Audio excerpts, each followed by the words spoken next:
The Iranian supreme leader is either dead or in a vegetative state. I look back to the 2020 lines of argumentation about, why we needed Donald Trump out and what Joe Biden could provide. And it was a safe pair of hands. Lunchbox Oreos raise many questions.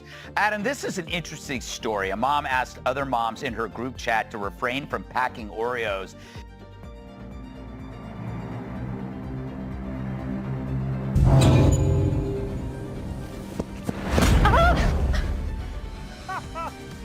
Do not touch my new driver.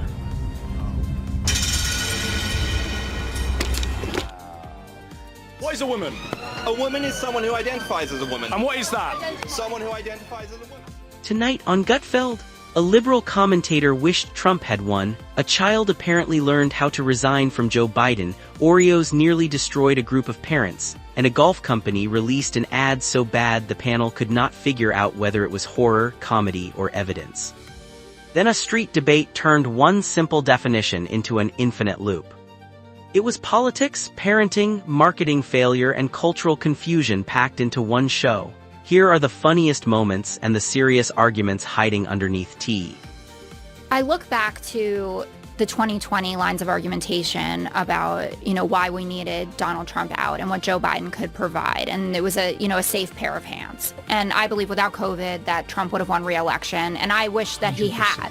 I wish we were done now because he, like Ursula, got stronger in those 4 years. And so I hate that we gave them 4 years to take a sledgehammer to the country. I actually get her point. But it pales next to a far bigger realization that they really didn't mean it when they said Trump was an existential threat. After all, apparently, they could have weathered a second term in 2020. That is Fox News contributor Jessica Tarlov making a strategic argument, not endorsing Trump's politics. Her point is that, without COVID, she believes Trump likely would have won re-election in 2020. If that had happened, his second term would now be over. Instead, 4 years outside the White House gave him time to rebuild, return, and become more powerful. Gutfeld heard something else, an admission that all the existential threat language was exaggerated. This administration has shown it will tear our democracy down if that's what it takes for them to win. This has been a life or death fight for the fate of our democracy. This is not just an election between Donald Trump and Joe Biden. This is an election between Donald Trump and democracy. The gravest threat to American democracy right now is Donald Trump. Open your eyes, America. Open your eyes. We are teetering on a dictatorship. That is the contradiction his monologue attacks. If a second Trump term would have been an irreversible national catastrophe, how can someone later wish it had happened sooner? The answer is that Tarlov is talking about political timing while Gutfeld is talking about moral certainty. Those are not exactly the same claim, but the collision between them creates a powerful clip.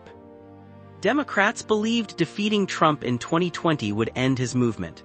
Instead, it gave them ownership of the next 4 years. Inflation, the border, Afghanistan, culture war fights, and growing public concern about President Biden's age and fitness. The worst halftime show in history. You had Trump 1, you had Trump 2, you had this terrible halftime show with Maroon 5. And now we can't wait for the second half to resume. There you go. See, when Trump lost in 2020, it was our intermission, where the opposition returned to remind us of how awful they are. And in case you forgot how bad the Biden years were, here's a joyful recap. The halftime analogy was the cleanest joke in the monologue. Trump had a first act, then a 4-year intermission, then returned for the sequel. Whether viewers love or hate that sequel, the Biden years clearly did not close the book on Trump. Gutfeld's sharper criticism was aimed at the press. He argued that many journalists downplayed signs of Biden's decline while he was in office and then spoke openly about them only after the political cost became unavoidable. Lunchbox Oreos raise many questions. Adam, this is an interesting story. A mom asked other moms in her group chat to refrain from packing Oreos and other sweets in their kids' lunchboxes, not because of allergies, but because her own daughter isn't allowed to eat cookies. And one of the moms said she's not going to change her child's lunch because another kid can't eat Oreos. This is not just about cookies to me, as a new father. No. Yeah. Can I show you? Yeah, I know. He's an old new father. Welcome to OreoGate, where one cookie became a Supreme Court case for the parent group chat.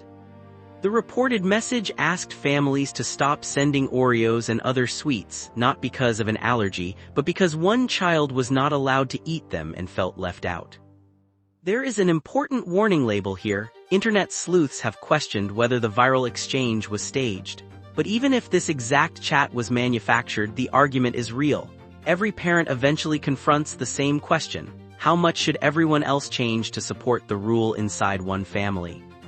I would be on my knees praising God every 5 minutes if my biggest problem was someone else was eating an Oreo. Yeah. So no. Yeah, but Use Cat saying she would praise God if another child eating an Oreo were her biggest problem, followed by the warning not to give other people parenting advice. The practical answer is simple. Allergies and safety risks require cooperation. Personal dietary preferences require parenting. You can tell your child that family makes a different choice. What you cannot reasonably do is redesign every other lunchbox so your rule never gets tested. What is a woman? A woman is someone who identifies as a woman. And what is that?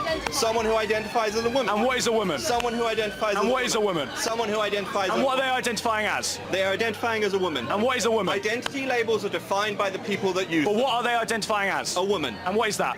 Someone who identifies as a woman. And what is a woman? Someone who identifies as a And woman. what is that? Someone who identifies So as a tell woman. me, what is a woman? Someone who identifies as a woman. And so what are they identifying as? A woman. And what is that? A woman. We can do this all day. Yeah. Yeah. And I'm right. So what is a table? A table is... I don't have a solid definition for one. Okay. A table is an identity label. It depends. Am I a table? Do you identify as one? Yeah. Okay, what makes you a table? I just feel really tabley. I can't describe it. Okay, fair enough, you're a table. I'm a table? Yeah. All right, brilliant. That's how language works. Can I identify as an irregular shopper if I shoplift? Go ahead. So I can shoplift and say I identify as an irregular shopper, and that's all right? I mean, you're still shoplifting. Yeah, you're still a man if you identify as a...